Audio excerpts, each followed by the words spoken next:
Interrupt you. We are unfortunately out of time, but thank you very much for providing your insights. As the world mourns the death of Pope Francis, they also celebrate his life and work as the pontiff. We move on now to North America, and the United States Defense Secretary Pete Hegseth is facing serious questions. A report by the New York Times says that before US strikes on Yemen in March, Hegseth shared details of the mission in a private Signal chat. That chat reportedly included his wife, his brother, his lawyer and others without security clearance. According to the Times, the group also included two of Hegseth's senior advisors, Dan Caldwell and Darren Selnick, who were fired last week for allegedly leaking unauthorized information.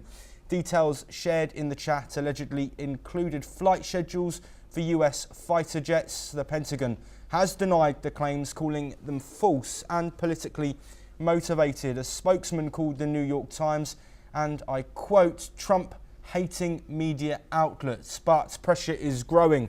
Lawmakers and former officials are calling for Hegseth's removal, saying his actions risked national security.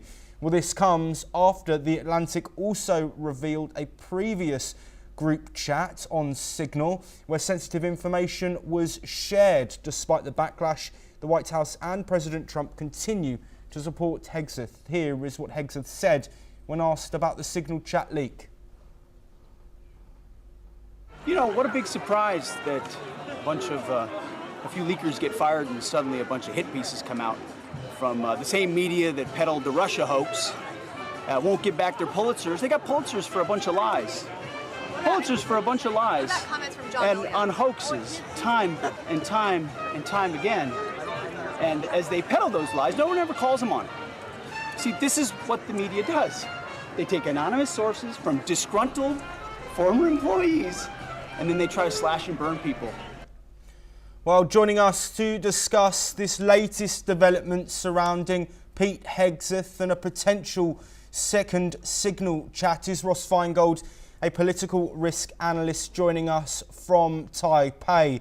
Ross, we are here again. We've spoken on this programme about the previous leak, and I remember you saying that this will blow over and it will stop being talked about. Well, we are here again talking about a potential second chat. Do you think that Pete Hegseth can recover and survive this second leak? The likelihood that he could recover and survive is probably high. President Trump is extremely reluctant to change his leadership team or his cabinet secretaries so soon after starting his presidency. And frankly, Republicans in the House and Senate are going to be very supportive of the Trump administration and the Trump administration's personnel. So the Republicans in the House and Senate, they're not looking to make trouble for the Pentagon or for the Secretary of Defense or for President Trump. So I would also think that there's a higher likelihood that this will blow over than Trump relieving Hegseth of his duties. Yes, Ross. If it does blow over, what does that say about national security? If this alleged second chat is true, and if the evidence is there, then how can Pete Hegseth stay in position when, given the fact that we know this is classified information, Signal isn't a government chat, it is a separate outsourced chat site which is used. So if this is proven to be true, how can the American people and how will Democrats in opposition to the Trump administration react if it's just everything as usual? Well, of course, the Democrats are going to make an issue of this, and they're going to try and raise it in congressional hearings. They're going to talk about it on television talk shows. And as far as the American people go, I don't think this is a major issue for the American people. I don't think we're going to see rallies in the streets calling for Hegseth's firings. And ultimately, he's the president's guy. The president wants him in the job. And we have to keep in mind that if this was any other civilian or uniformed employee of the Department of Defense, they would be in serious trouble. They might be prosecuted for criminal charges and they would lose their job. But this is the president's guy, and I think he gets a lot of deference from Republicans in Congress and it's higher likelihood that he'll survive this than he will be removed from his job. Ross, what does that say about President Donald Trump? You said there that if this wasn't somebody in Trump's top team, they might be facing criminal charges. What does it say about Donald Trump's leadership if this is brushed under the carpet? The interesting thing there is, based on the experience of his first term, when a number of cabinet secretaries turned over, he chose some people from what we often call the establishment, and then he didn't get along with them. President Trump wants the team that he selected during the transition process after the election and the people he nominated in December and January. We saw the Senate give enormous deference to the president's choices, notwithstanding some legitimate questions about their qualifications for the job. So President Trump really wants the team to stay in place for an extended period of time. He's definitely not eager to change the team only 3 months into the term. So again, I think that's why President Trump will be more comfortable keeping Hegseth than firing him.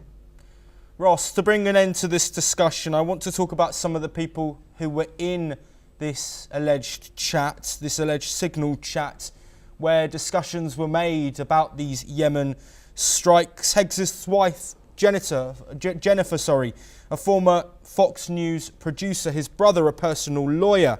We also have Tim Parlatore, who has held positions in the Department of Defense, but it's not clear if these three people would have had the security clearance required to know this information. Also, 2 people have been fired for leaking information. What message does this send?